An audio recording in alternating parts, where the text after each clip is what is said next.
Welcome to the debate. Imagine you catch your partner in a lie, Mm-hmm. a clear, undeniable betrayal. You sit them down, you present the objective facts, and you brace yourself for defensive anger. Right. You expect a fight. Exactly. But instead, the person in front of you they crumble.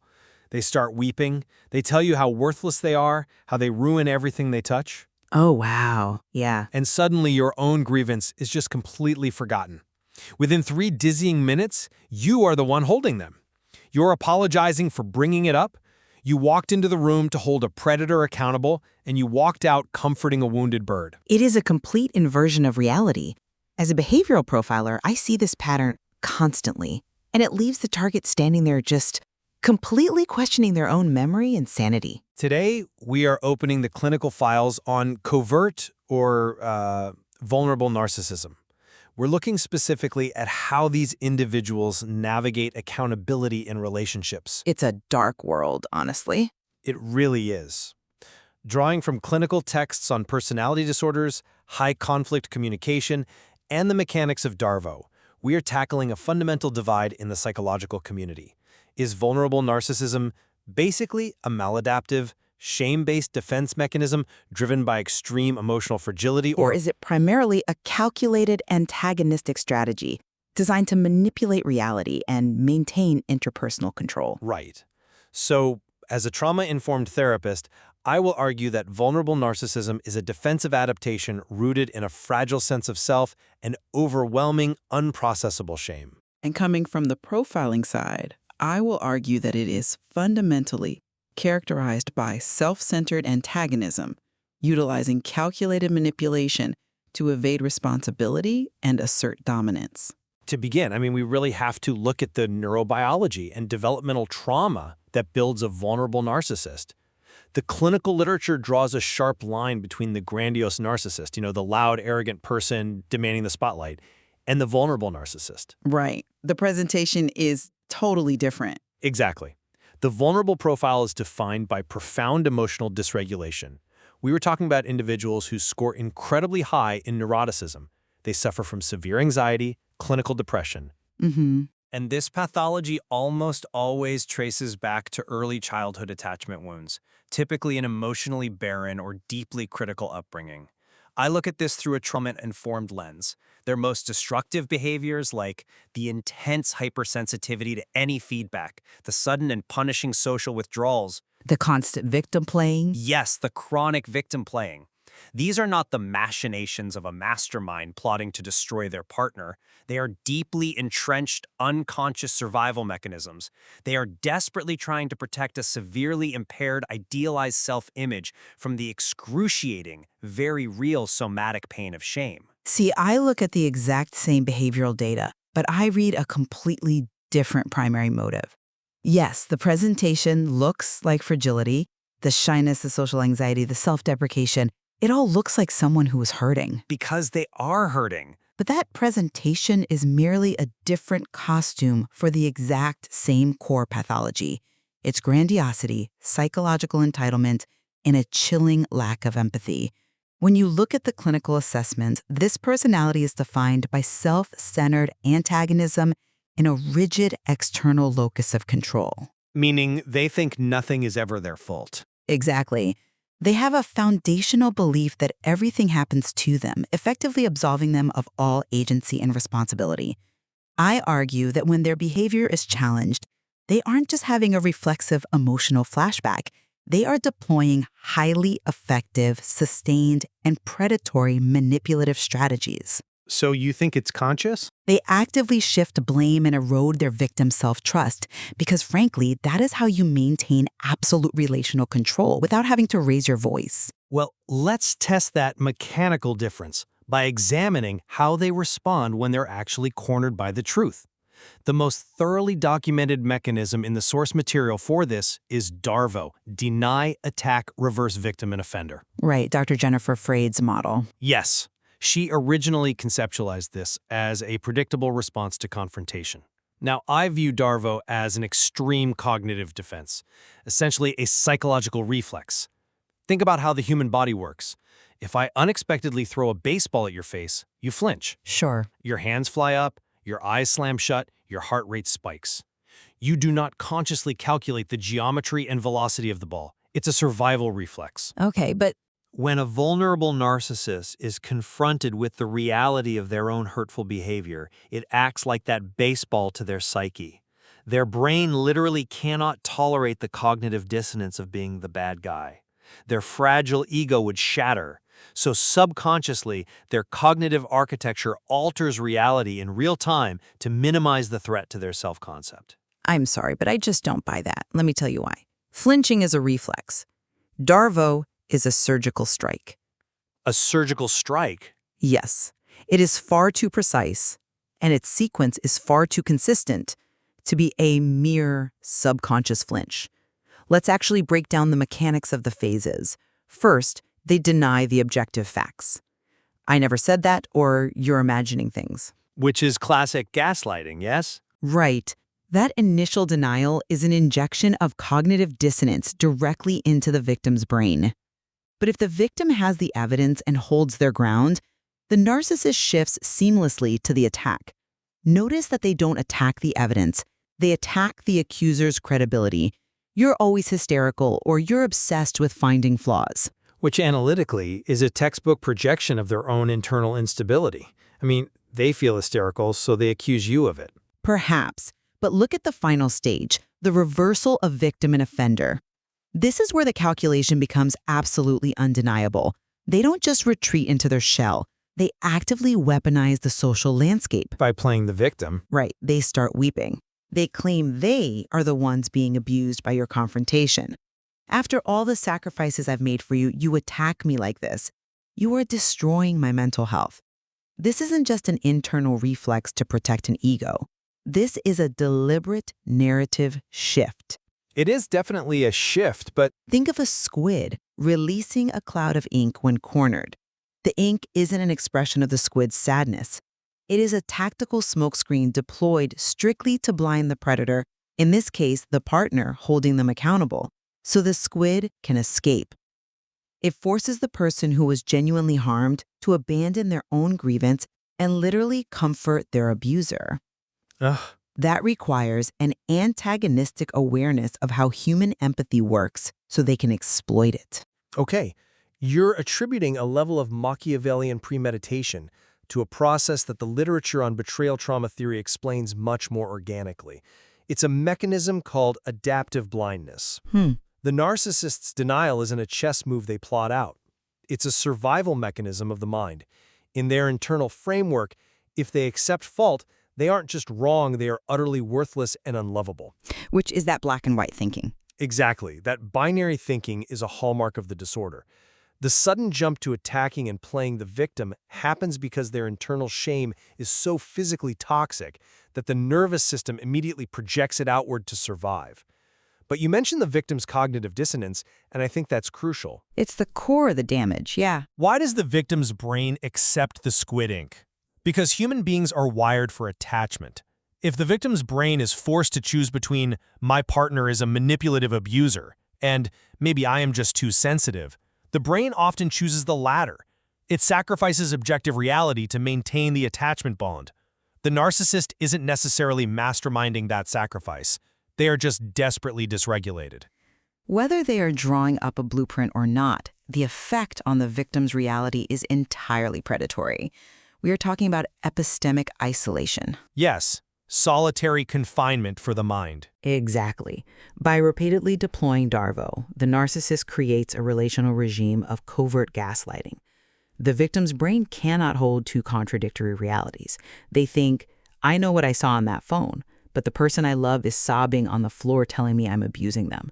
So the victim compromises their own sanity. They internalize the blame. The narcissist relies on the victim's healthy capacity for self-reflection and weaponizes it against them.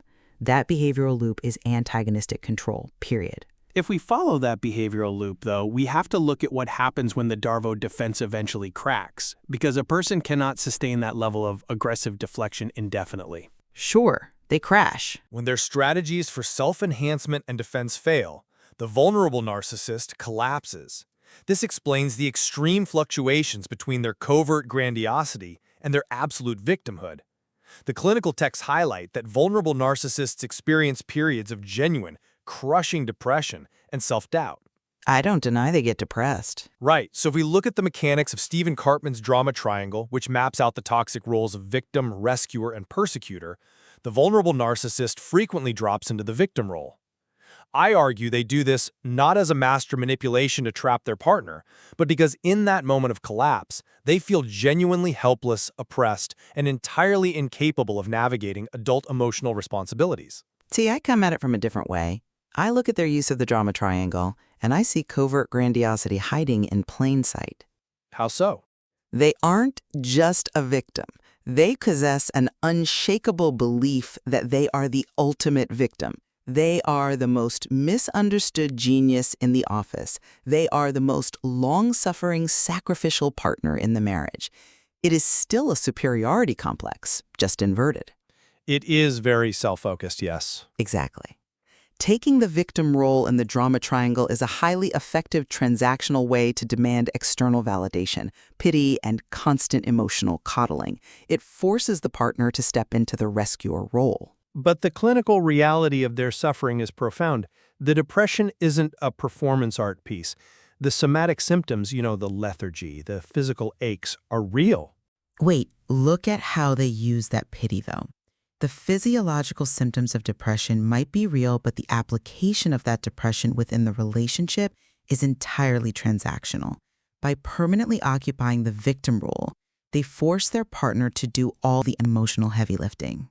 It is incredibly draining.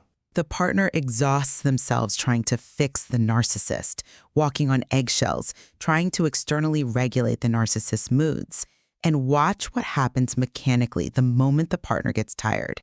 The moment the rescuer sets a boundary or asks for their own emotional needs to be met, the narcissist instantly rotates the triangle. To the persecutor role. Yes. They cast the partner as the persecutor. You're abandoning me just like everyone else. You only care about yourself. That's not depression, that's weaponized guilt. It's a strategic mechanism to retain center stage.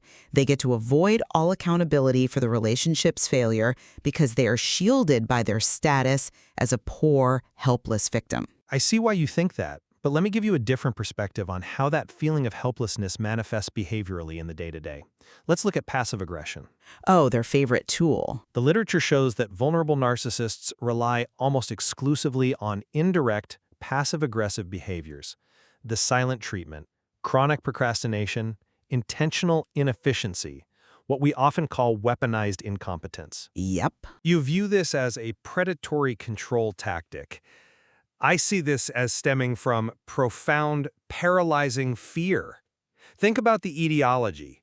These behaviors almost always originate from childhood environments where direct assertiveness, simply saying, "I don't want to do that," led to severe rejection, mockery, or punishment from an emotionally immature parent.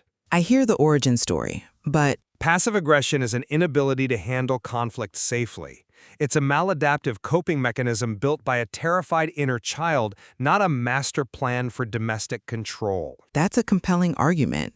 But have you considered the actual function of passive aggression in the present moment? Whatever its origins, in adulthood, it operates as a potent, punitive form of emotional abuse.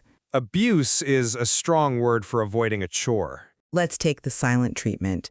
You frame it as a retreat out of fear, a nervous system shutting down. But look at the clinical descriptions of extreme stonewalling.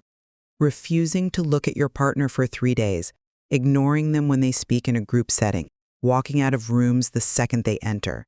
It is deeply painful.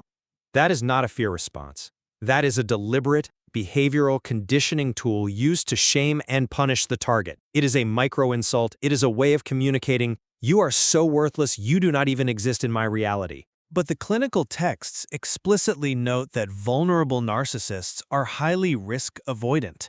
They use indirect communication because direct confrontation feels like psychological annihilation to them. If they say yes to a chore, but then do it incredibly slowly or poorly, your weaponized incompetence, it's because they resent the demand but lack the foundational ego strength to just say no. They are trapped between their resentment and their fragility. Wait, Look closely at how they use that weaponized incompetence, though. It's not just about avoiding a chore. It's about punishing the person who had the audacity to ask them to do it. Punishing them by doing a bad job? Yes, they agree to help, and then they sabotage the effort so thoroughly that the partner is severely inconvenienced, frustrated, and ultimately forced to just do the task themselves. And if the partner complains about the sabotage, the narcissist deploys Darvo right on schedule. I tried my absolute best, but nothing is ever good enough for you. You're so controlling and impossible to please. They've flipped the script. Exactly. This isn't just about avoiding a task. It forces the victim into a state of learned helplessness. The victim realizes that asking for help results in more pain than doing it themselves. So the victim stops asking. The victim stops voicing needs entirely. The narcissist has successfully shaped the environment to serve themselves completely, all while maintaining the facade of a nice, trying person. I hear you focusing heavily on the behavioral outcome, and I absolutely agree that the outcome is toxic and destructive to the partner. But if we only look at the behavioral outcome, we miss the core animating pathology, which is shame. Shame? Yes, shame. Everything you are describing, the Darvo sequence, the rotation of the drama triangle, the passive-aggressive stonewalling, is a desperate, flailing scramble to avoid shame. The grandiose narcissist avoids shame by inflating themselves and dominating the room. The vulnerable narcissist avoids shame by shrinking, deflecting, and hiding behind a facade of inadequacy. Okay, but Their internal monologue is a relentless, agonizing loop of self-doubt and paranoia. They are hyper-vigilant to ego threats.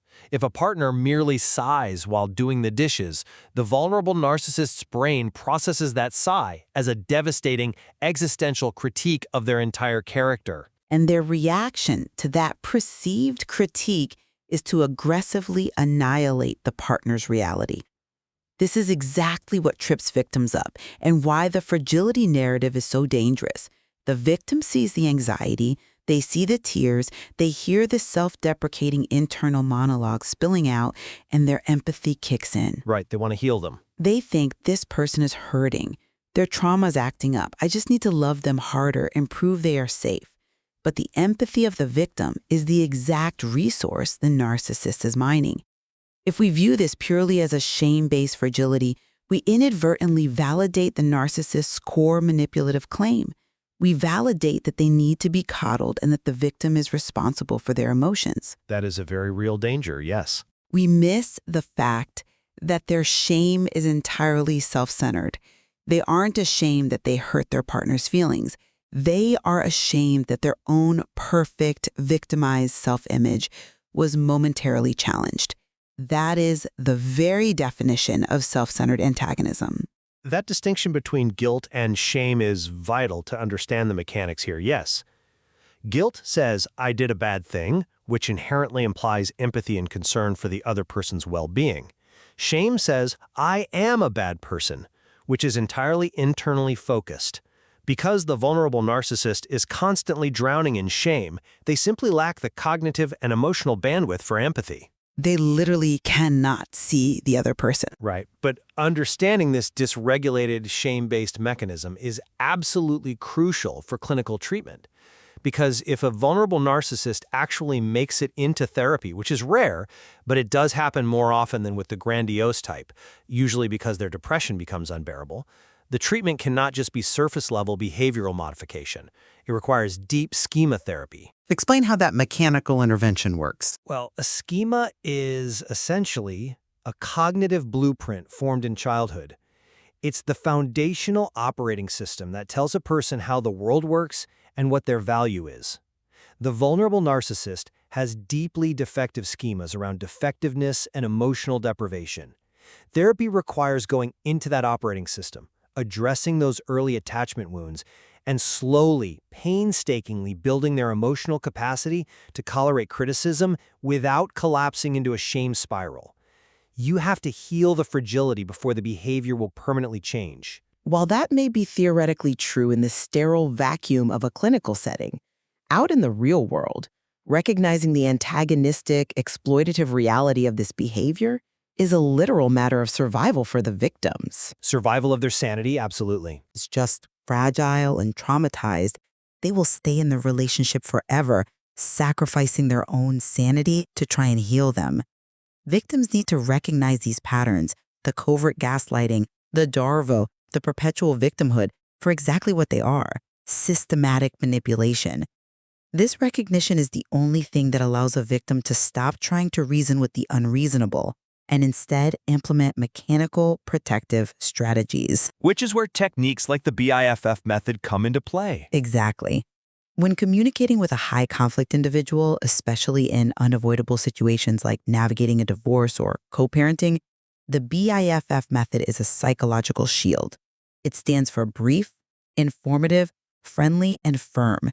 You strip all emotional data out of your communication. So no jading, no justifying, arguing, defending, or explaining. Precisely.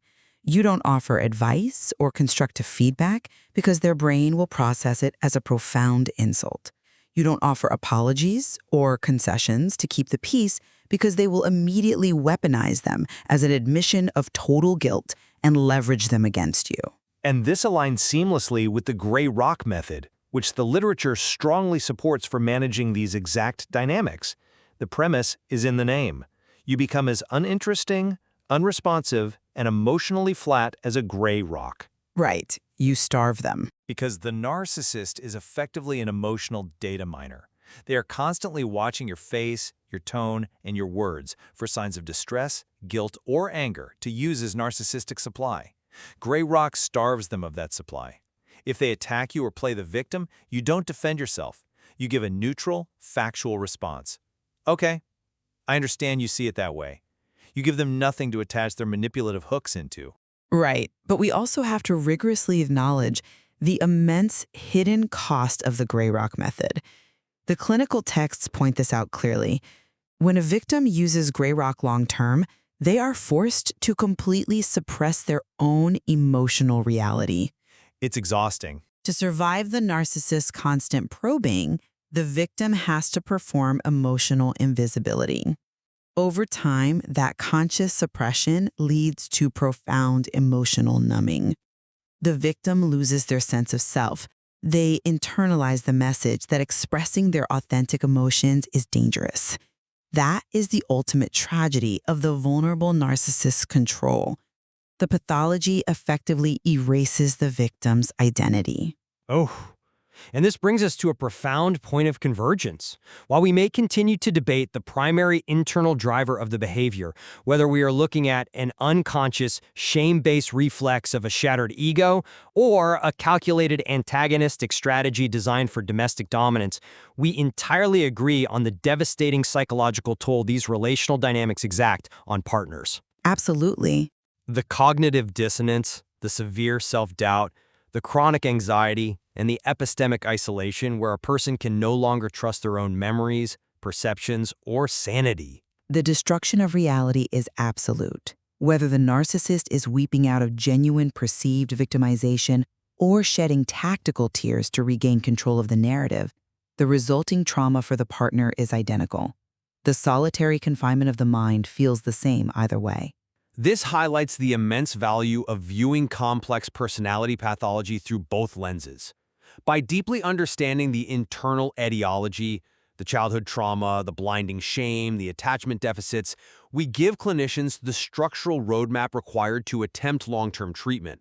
And by relentlessly analyzing the external impact and the mechanics of behavioral manipulation, we give victims the validation and the tactical tools they need to safely detach, protect their minds, and reclaim their psychological agency. There is so much more to explore within the clinical literature regarding how victims can navigate this recovery, especially the complexities of safely detaching from someone who weaponizes their own vulnerability against you. Yeah, it's a long road. We'll leave you to draw your own conclusions on the exact balance of emotional fragility versus calculated control on the covert narcissist's mind.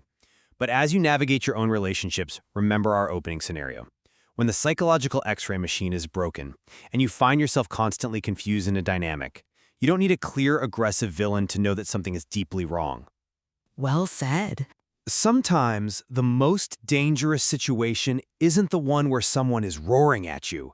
It's the one where they are quietly, systematically convincing you that you are the monster.